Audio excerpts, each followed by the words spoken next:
En mi barrio de Vallarta, donde pasé hasta que me casé a los 29 años, en la esquina vivían dos cuates, Maicot Villarreal, Enrique y Aurelio. Los dejé de ver desde hace unos 40 años, pero uno de ellos estaba encargado de recibir los ejemplares del periódico El Porvenir. En aquel tiempo no había periódico de la casa. Era El Porvenir el periódico que pues leía todo el mundo. Si lo leyó en El Porvenir es cierto, o algo así por ahí. Y entonces llevaban ahí a la esquina de Vallarta y Modesto Arreola pilas de periódicos. Y uno de los cuates, Enrique, me dijo, ¿no quiere ganarse, güero, alguno? Yo tenía 13 años, más o menos, 12, 13 años, estaba en secundaria. Lo que tiene que hacer usted es estas 4 manzanas hasta Miguel Nieto y de Aramberri a 5 de Mayo, usted en numeritos que les vamos a dar de las casas, nada más mete el periódico ahí y póngase abusado porque en algunas casas hay perros y le van a dar una perseguida.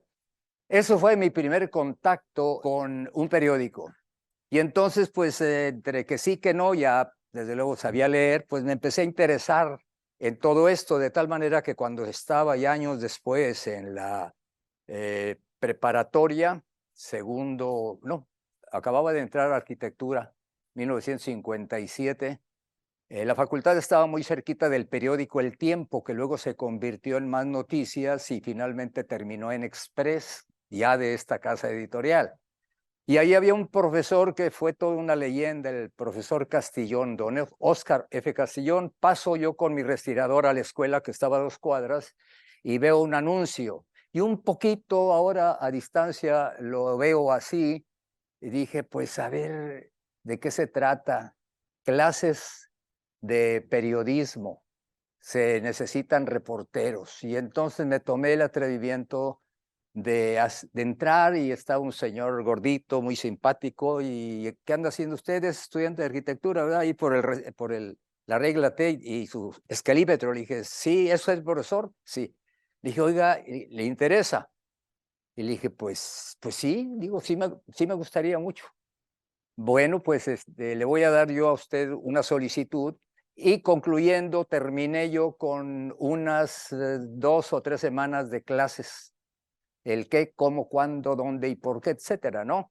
Y ya con eso, cuando yo me acerco a la radio, como pues no había oportunidad, yo recibí la credencial de locutor 5319B, anunciador categoría B. En ese tiempo, por el mismo tipo de tareas que recibíamos, escuchábamos mucho música y yo le puedo decir a usted, a distancia de cuántos, 63 años, que eso es lo que me acercó. La música me acercó a la radio y con la experiencia que tenía, como no había una estación que me diera oportunidad, la única se presentó con un grupo de periodistas del Porvenir, de RINSA, Radio Información Nacional, era una agencia que daba información en Monterrey a Radio Alameda y después se la dio a las estaciones de don Clemente Serna Martínez, la MR y la NL, que por cierto la NL ya forma parte de este grupo de radio de multimedios. Y bueno, ahí me dijeron, si usted quiere acercarse a esto, haga méritos, hay una grabadora Ulensac que tenemos, acabamos de recibirla, ¿por qué no se la lleva usted? La combina usted ahí con sus horarios que está de arquitectura, me dijo don Ramón, y me trae entrevistas, y así empecé yo a hacer entrevistas durante todo 1961. La música, el gusto por la música me llevó a mí a esa pequeña estación muy modesta, Radio Alameda. Yo llevaba mis discos, mis compañeros de la facultad me prestaban la música y yo hacía y deshacía durante 2 horas, de 3 a 5 de la tarde. Empecé yo el 14 de abril de 1960. Ahí fue la primera vez que debió haberse escuchado mi voz, si es que escuchaban la estación, porque era muy modesta la emisora, XAR Radio Alameda. Y bueno, de la música, resumiendo, le decía yo hace unos minutos, la única forma de permanecer, porque a los 6 meses, 7, se vendió esa estación al señor Gonzalo Estrada, aquí del grupo de Radio Alegría, en Monterrey, que tenía esa estación y adquirió la otra, esta segunda donde yo trabajaba, y a los nuevos nos dieron las gracias y nos quedamos sin trabajo. Pero ahí conocí yo al equipo de don Ramón Pedrosa Langarica, que le mencionaba, Radio Información Nacional, y ellos tenían pues a su cargo toda la producción de los noticieros. En Radio Alameda teníamos que operar y anunciar y tocar también una marimbita, y en un atril darle vuelta a los anuncios grabados de tintorerías, farmacias, bancos, agencias de automóvil y demás. Y entonces en ese radio, que ya no existe, me inicié yo. Pero nos despiden a 2 o 3 compañeros que recién nos habíamos ido a México para obtener nuestra licencia de locutor. No teníamos experiencia, 5 o 6 meses. Y entonces me dijo don Ramón, que era el director de la agencia: miren, nos vamos a ir a dar este servicio a las estaciones de don Clemente Serna Martínez, uno de los señores pioneros de la radio, al igual que don Jesús de González, al igual que los señores Azcárraga. Y bueno, pues entonces le dije, sí, cómo no, me voy con ustedes. Y así dice don Ramón: está usted cerquita del micrófono, que yo veo que eso es lo que usted quiere, no tanto periodismo. Le dije, no, pero el periodismo también me llama la atención. Dice, bueno, manténgase haciendo entrevistas. Hacía yo un recorrido en ese tiempo por los 3 palacios: el de gobierno, que está en su mismo lugar; el federal, que está convertido ahora en un museo; y el viejo Palacio Municipal, que ahora es el Museo Metropolitano de Historia de Monterrey.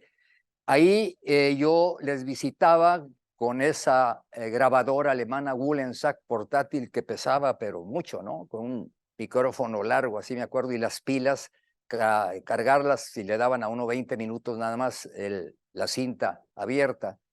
Y le llevaba yo 10 entrevistas diarias que yo hacía con comisiones de vecinos que llegaban ahí a pedir pues agua, porque ya desde entonces había falta de agua en algunas zonas de Monterrey, sobre todo, y los municipios aledaños. Y le llevaba también pues con el presidente municipal, que era el licenciado Leopoldo González Sáenz, muy mediático, le gustaba que lo entrevistaran, y pues yo ahí aprovechaba eso. Su secretario de seguridad, o su equivalente, el jefe de la Policía Municipal de Monterrey, jefe de tránsito, todo lo de servicios primarios, y yo le llevaba 10, y de ahí tomaban, pues don Ramón decía, esta es buena, esta no. ¿Por qué? Porque esta usted ahí no le preguntó lo más importante, que era esto. Y total, ahí me fui yo formando hasta que ya llegué a la entrevista que le mencioné con el presidente Adolfo López Mateos, que más que entrevista fue ponerle un micrófono, y nada más le pedí yo ahí un saludo para el auditorio, dije yo, de MR Monterrey y NL Nuevo León. Fue todo lo que se me ocurrió, ¿no? Pero bueno, ya tenía yo la relación para los compañeros del gremio de los periódicos y de los grupos de radio, porque ya se hacían noticias también, no como ahora, pero había 3 noticieros en la mañana, al mediodía y en la noche. Entonces, ese chavito, que es el que estudia la universidad, entrevistó al presidente. Entonces, eso como que me dio cierta autoridad. Y dije, no, pues ya lo hice con un presidente, pues ahora lo puedo hacer con algunas otras personas. Es decir, yo mismo me empecé a encariñar con el oficio, Verónica. Me dicen, me asignan los sábados y los viernes irme a la Cruz Verde, porque era la que decían en el lenguaje coloquial, la que recoge a los muertitos, la verde; y la roja, la Cruz Roja, a los heridos. Y entonces yo me iba ahí y me tocaba pues ir a ver a los lesionados de un choque, y no era tanto que los entrevistara, no, pero sí describir: aquí en la calle de Zaragoza, Cruz con Arteaga, ocurrió esto y tenemos conocimiento de que hay 3 heridos, ya fueron trasladados o están siendo trasladados. Era radio, no se veía. Y en una de estas, pues yo me iba atrás en la ambulancia de esas antiguas allá, pues, le estoy hablando de 1961. No, nada más iba el practicante, o sea, el médico o el estudiante de medicina y su chofer, y atrás el camillero. Y entonces yo me iba como camillero allá atrás, y ahí iba pues la camilla, o las camillas, que eran 2. Y en esta ocasión nos hablaron de un accidente muy fuerte en Escobedo, en las vías del ferrocarril. Y pensamos nosotros que pues había sido algún vehículo que se atravesó al paso del tren. No, era una persona que inexplicablemente, aunque había zonas de vivienda ahí donde estaba el tendido de la vía, fue atropellado, fue arrasado, fue arrollado, ¿no? Por un tren de carga, por cierto. Y ya llegamos, estaba lloviendo, recuerdo, y dicen, pues véngase para que nos ayude. Y yo dije, ¿ayudarles de qué? Y tráigase el costal, me dijeron, así como, y yo digo, pues ¿para qué? Y me empiezo yo a imaginar, pues, de qué se trataba, ¿no? Y resulta de que, resumiendo, pues, me decían, a ver, güerito, acérquese, mire, aquí hay, y mencionaban alguna parte del cuerpo de la persona que fue arrollada. Y acérquese para acá y seguía lloviendo y luego pues digo, yo tenía, ¿qué? 20 años, nunca había visto yo sangre. Y luego ver todo esto, no ver, pero imaginármelo, estaba lloviendo y andábamos con los impermeables esos improvisados, pero no termina ahí todo, sino que ya empiezan a trasladar, había personal ahí de la Policía Municipal de Escobedo a la ambulancia, a la parte de atrás, y de repente me dice, pues usted se va a ir atrás, porque no cabe aquí adelante. Entonces imagínese 40 minutos de traslado desde el lugar del accidente hasta el centro de la ciudad de Monterrey, con restos de una persona, observando así, se lo digo con cierta, pues no sé si lo vaya a pasar usted, ¿verdad? Pero pues era un costal y se veía todavía escurriendo líquido, sanguinolento. De veras que ese día yo me fui a la casa con el alma en rastra. Es un sábado. Y el lunes me cita don Ramón y me dicen, ya me dijeron los señores de la Verde que se portó usted, me acuerdo, algo equivalente, muy machín. Dijo, usted haga carrera como reportero. He acompañado a Cepillín en los programas infantiles del naciente Canal 12, ahora Canal 6. He hecho crónica de lucha libre en esta empresa y en la otra que estuve 3 años en 2 canales locales antes de integrarme aquí en el 68 a Multimedios Televisión, antes Canal 12, y allá pues tuvimos que hacer también viajes para, por ejemplo, la llegada del huracán Inés en septiembre de 1967. El Viula también lo cubrimos, 2 huracanes que azotaron una buena parte de Nuevo León. A mí me tocó cubrirlos desde la otra empresa. Traducirlo todo esto a través de los 10 libros que me he atrevido a escribirlos. El primero es de 1976. En ese año a mí me tocó hacer un trabajo de investigación muy interesante después de una entrevista muy áspera con el gobernador Pedro G. Zorrilla Martínez de Nuevo León. Me puso como el perico, me trapeó diciendo que yo estaba pues preguntándole con otra intención que no era la profesional, y yo me fui a Dallas a ver a una empresa de transporte, de venta de vehículos escolares. El señor gobernador decía que los habían comprado, no, que se los habían donado.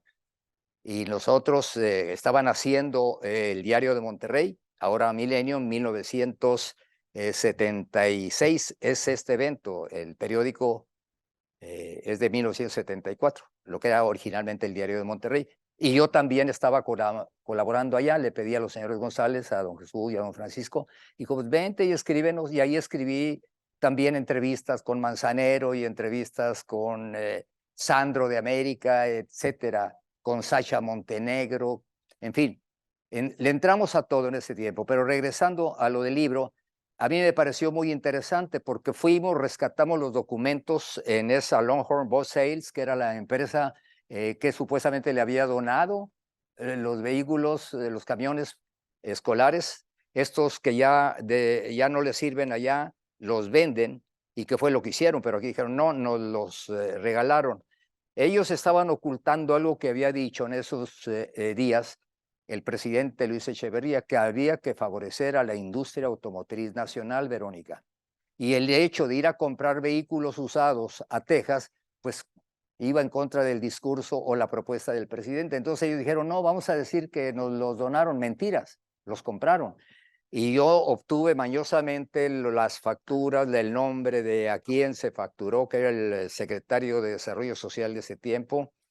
Y bueno, entró en choque nuestra empresa con el gobierno de Nuevo León. Se canceló toda la publicidad de la segunda etapa porque el señor vino a gobernar Nuevo León en 1973 y lo que yo le estoy diciendo a usted fue de 1976. Y entonces 3 años muy tensos ahí, donde muy delicaditos ahí en ese gobierno, como en muchos otros. Eso dije, yo lo voy a guardar porque para mí fue la primera de 8, porque así la tituló. Los autobuses fueron comprados, no donados, enviado especial, Héctor Benavides. Y dije, no, pues esta la guardo. Y dije, no, quiero guardarla más, voy a hacer un libro y eso va dentro del contenido de Monterrey Ciudad Noticia. Después, en la línea que usted me preguntó, tuve otro año muy movido.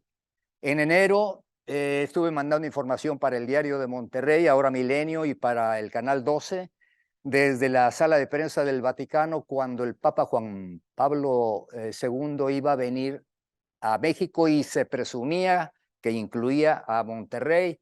Y total, eso no estaba claro y don Francisco me dijo, arráncate pues a Roma y te acreditas ahí lo que hice en sala de prensa. Y estuve una semana antes enviando información. Y en la audiencia de los miércoles, que todavía se efectúa, miércoles a miércoles, el aula en aquel tiempo era Aula Nervi, ahora creo que se llama Aula Paulo VI. Y ahí se recibe al turismo y yo me colé con un grupo de polacos, paisanos de Juan Pablo II, con el apoyo de Manolo Don Pablo, que era el responsable de la agencia F en el Vaticano.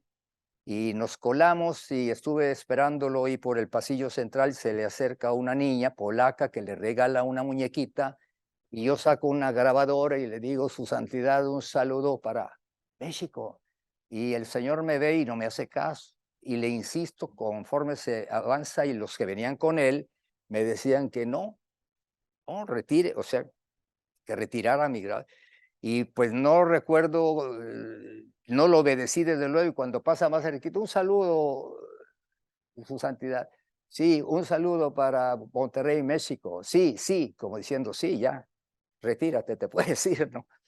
Y al día siguiente, mi sorpresa es de que eso fue captado por los fotógrafos oficiales del Vaticano, de la Casa Felice, y ahí hay un testimonio para acreditar lo que yo le estoy diciendo. Ese libro se llama Los Cuervos y la Paloma. Ese trabajo lo hice yo el 24 de enero de 1979. Y en julio un poquito se me metió pues la idea un poquito, pues yo diría hasta irresponsable de mi parte, de irme a la frontera entre Costa Rica y Nicaragua. Y ahí me pasé una semana. Y lo más que pude llegar fue a un lugar que se llama Peñas Blancas. ¿Sí? En las vueltas era una zona militarizada y todo lo que sucedió ahí y lo que pudo haber sucedido lo narro en ese libro en lo que se refiere a las palomas, ¿no? Los cuervos y la paloma. La caída de Somoza, eso fue en 1979. Y después viene ya algo más personal, mi vida en radio y televisión en el año 2005, y luego otro evento importante, pues el huracán Gilberto que pega aquí.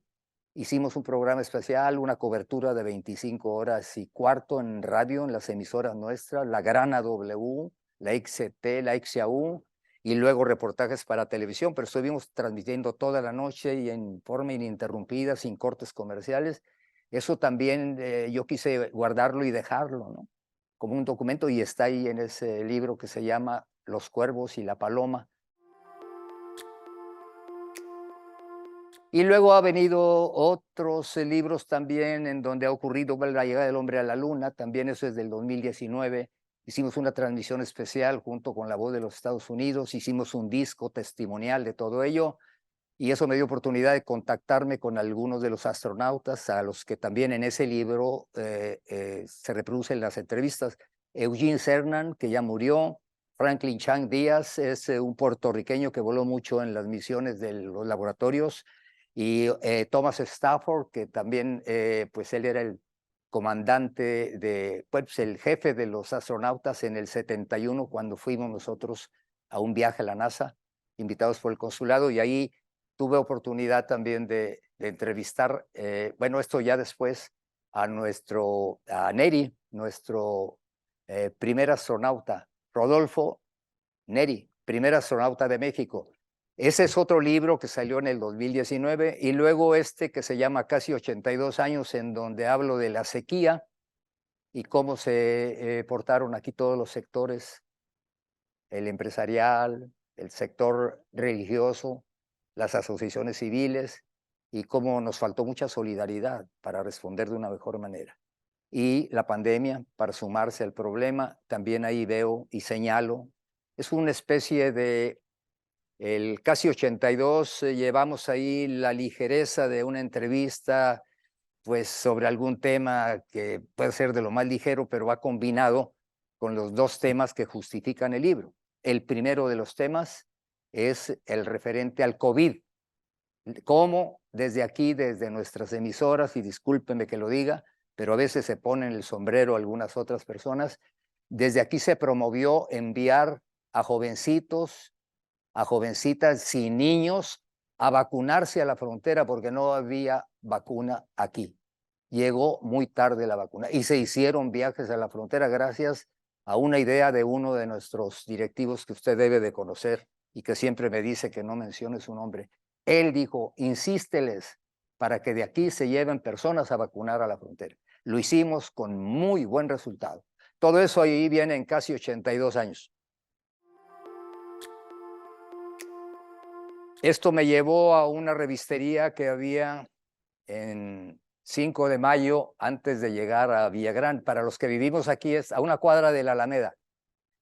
Y ahí todos los lunes yo pasaba y veía los cómics de Superman, recuerdo, Dick Tracy, que tenía un reloj a través del cual hablaba, y esto pues despertaba mi fantasía. Yo estaba en quinto año seguramente, sexto año de primaria, y me empezaron a gustar los cómics, y entonces ya no nada más los veía ahí, sino los compraba, y fui coleccionando algunos, sobre todo los de los halcones negros, que estos halcones eran 6, si mal no recuerdo, o 7, y terminaban con toda una flota de los aviones alemanes, porque eran años de la Segunda Guerra Mundial a los que yo me estoy refiriendo. Yo estaría en 1900, ya se había terminado, ¿no?, la Segunda Guerra, pero estaba todo muy fresco, y usted sabe que los cómics también han sido utilizados como vehículos, pues para dar o cimentar algunas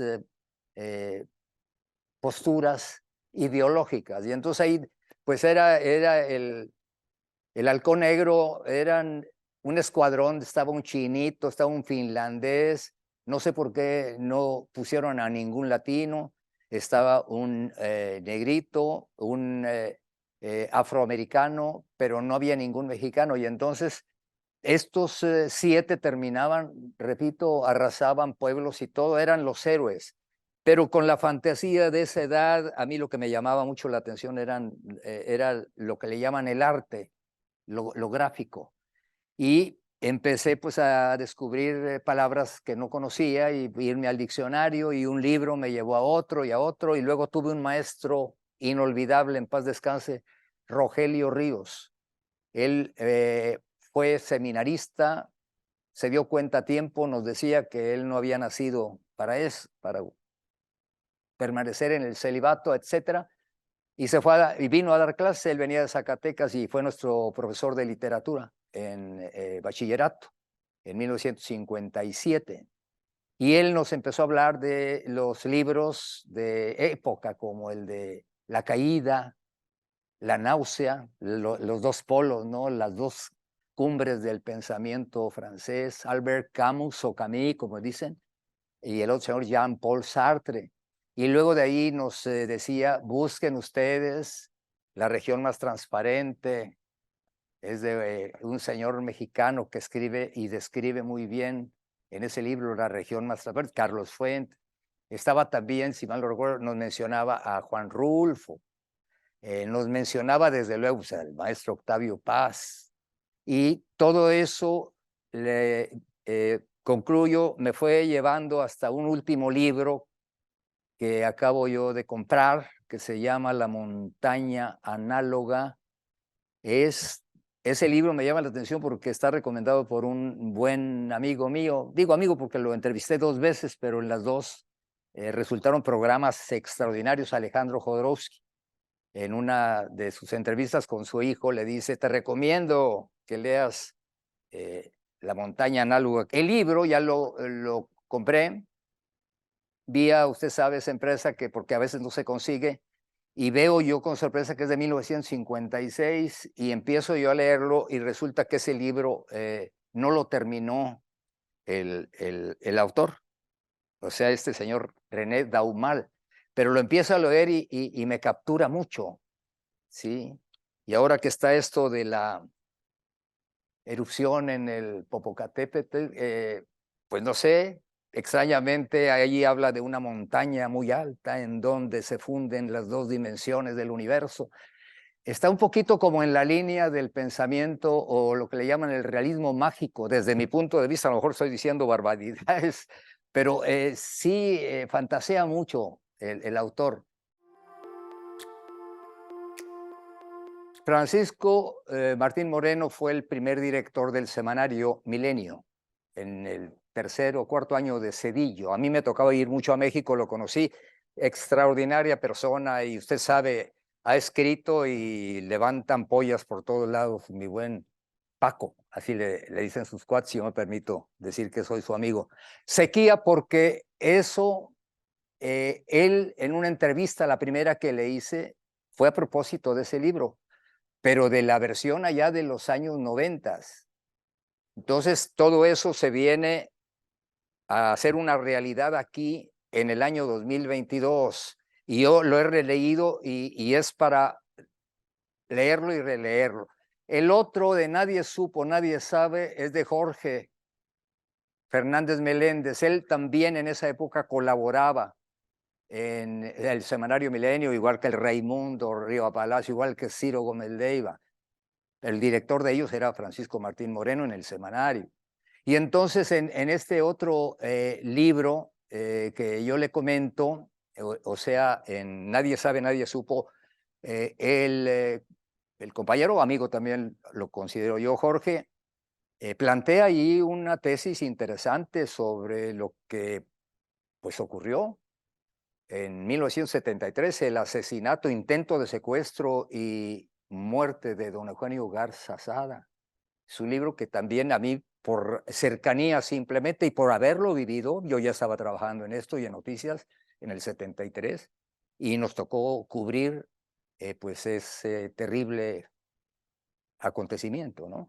Y también por ahí menciono yo que la nación nos lo demande del abuelito de Carlos, que se llamaba igual, Carlos Loret de Mola y Rafael Loret de Mola, a quien también yo he entrevistado en muchas ocasiones y he leído toda su obra. Y en ese libro, don Carlos, el señor que fue gobernador del estado de Yucatán, hizo una crítica muy fuerte del presidente José López Portillo, donde juega con la figura aquella de Quetzalcóatl. Y luego, después en los primeros 3 años de Miguel de la Madrid, otra vez don Carlos, a quien tuve la oportunidad de entrevistarlo aquí en uno de los programas del mediodía, era muy taurino el señor, vino a una corrida y a través de un amigo de él lo entrevisté.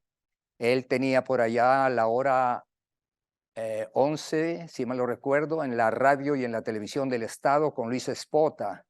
Y ahí los domingos yo lo oía y en esa época es cuando vino aquí y luego leí su libro. Creo que son libros que vale la pena leerlos de nuevo y vamos a ver cómo se están repitiendo algunos errores u horrores en la vida política de México.